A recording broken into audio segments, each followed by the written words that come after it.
बच्चों, आज की वीडियो में हम पढ़ने वाले हैं कॉम्बिनेशन ऑफ कैपेसिटर्स। जैसे 10th में आपने रजिस्टर्स का कॉम्बिनेशन पढ़ा था ना, सीरीज एंड पैरेलल, सेम यहाँ पर भी हम ऐसे ही कैपेसिटर्स के लिए पढ़ेंगे। तो कैपेसिटर इन सीरीज, तो सीरीज में कैपेसिटर लगाने का मतलब है कि यहाँ आप देख रहे हैं कि यहाँ पर ये हमको एक ये कैपेसिटर और ये कैपेसिटर, दो कैपेसिटर दिए हुए हैं। तो पहले हम दो का कॉम्बिनेशन पढ़ लेते हैं। तो सीरीज में लगाने का मतलब है कि एक कैपेसिटर की जो लेफ्ट वाली साइड है और दूसरे कैपेसिटर की ये जो राइट साइड है, इनको बैटरी के डिफरेंट टर्मिनल से कनेक्ट किया जाए तो ये सीरीज कॉम्बिनेशन हो जाता है। मैं आपको दिखा देती हूँ, मैंने छोटा सा ये ऐसे आपको समझाने के लिए कि अरेंजमेंट सा करके रखा हुआ है, जिससे आपको समझने में कुछ हेल्प मिलेगी। कि ये मैंने यहाँ पर ये मैच बॉक्स पे ये फॉइल यहाँ लगा दी है, तो ये दो कंडक्टर्स सेपरेट कर दिएगा इंसुलेटर से, तो हम इनको कैपेसिटर की तरह मान सकते हैं। और बैटरी से कनेक्ट करने का मतलब किस तरह से कनेक्ट करना है कि जो लेफ़्ट साइड है उसको एक टर्मिनल से, और जो ये दूसरी साइड है उसको दूसरे कैपेसिटर की जो लेफ़्ट साइड है, नहीं राइट साइड है, उसको दूसरे टर्मिनल से कनेक्ट कर दें। तो इस तरह से कनेक्ट कर दिया गया इनको। अब इसमें प्रोसेसिंग क्या होती है, फिर क्या कहानी है इसके पीछे कि चार्जेस किस तरह से आते हैं। हमने दिखा तो दिया कि प्लस माइनस चार्जेस आ जाते हैं, पर वो कैसे आते हैं वो मैं आपको समझा देती हूँ। कि जब हमने ये साइड सेल की प्लस है, प्लस की ये हमने यहाँ ऐसे कनेक्ट की, तो क्या होता है कि करंट ऐसे फ्लो होने लगता है।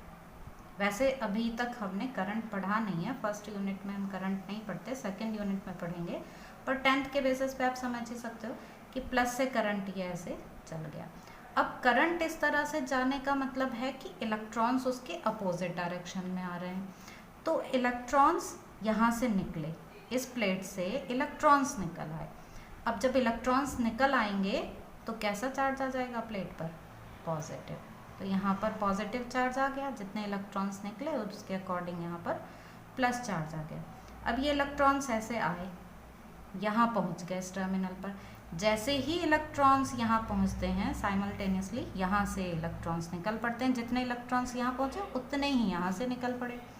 यहाँ से अब चले ये इलेक्ट्रॉन्स, तो वो इस प्लेट पर पहुँच गए। अब इस प्लेट पर इलेक्ट्रॉन्स पहुँचेंगे तो कैसा चार्ज आएगा?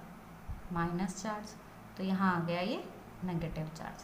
अब यहाँ नेगेटिव चार्ज है तो दूसरी प्लेट पर इस नेगेटिव चार्ज की वजह से अपोजिट चार्ज इंड्यूस हो जाएगा। तो जितना नेगेटिव चार्ज है उतना ही यहाँ पर प्लस चार्ज आ जाएगा। या इसको हम इस तरह से भी कह सकते हैं कि यहाँ से इलेक्ट्रॉन निकले, ऐसे चले और इस पर पहुँच गए, इसलिए इस पर प्लस चार्ज आया है, क्योंकि यहाँ से इलेक्ट्रॉन्स निकल कर इधर आ गए और यहाँ नेगेटिव चार्ज आ गया।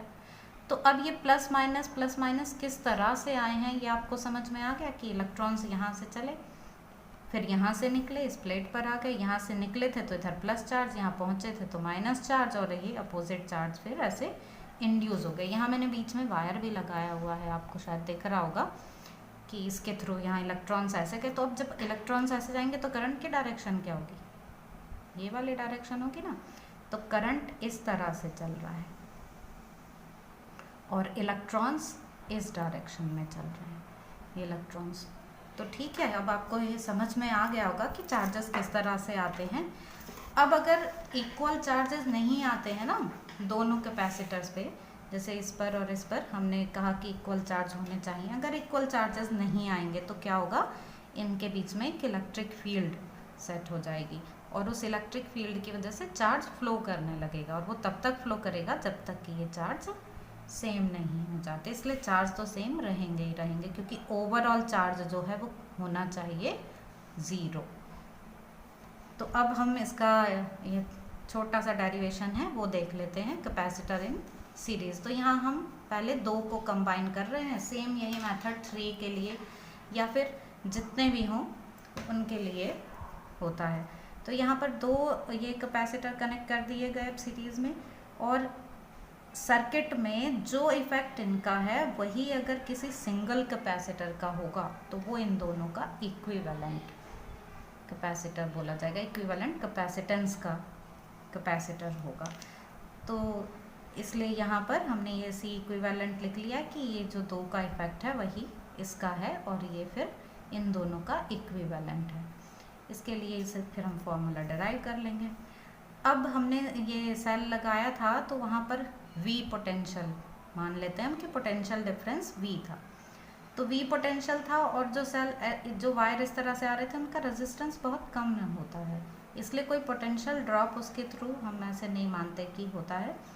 तो यहाँ और यहाँ के बीच में पोटेंशियल ड्रॉप होगा वो V1 और यहाँ के बीच में पोटेंशियल ड्रॉप होगा वो V2 और ये V1 V2 को ऐड करके V आ जाएगा।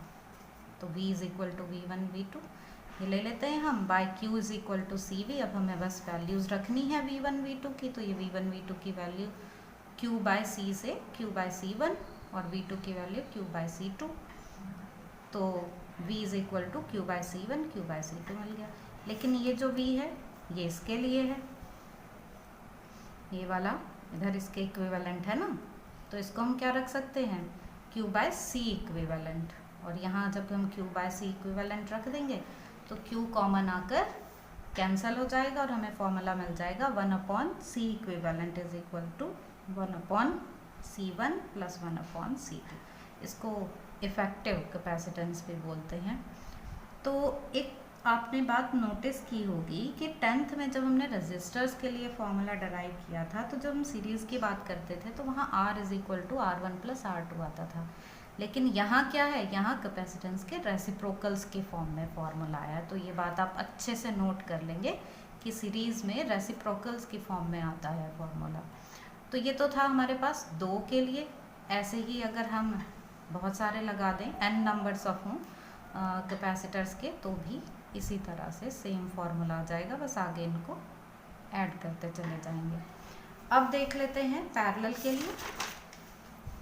अब आपको चार्जेस के मूव करने की बात तो समझ में आ गई ना। पैरेलल का मतलब है कि अब इस तरह से रखे हुए कि ये ऐसे रख दिए हैं ये 2 कैपेसिटर और ये ऐसे कनेक्ट कर दिया है बैटरी से, ये कनेक्ट कर दिया है, मतलब ये दोनों एक पॉजिटिव से, इधर के ये दोनों नेगेटिव से ऐसे कनेक्ट कर देते हैं।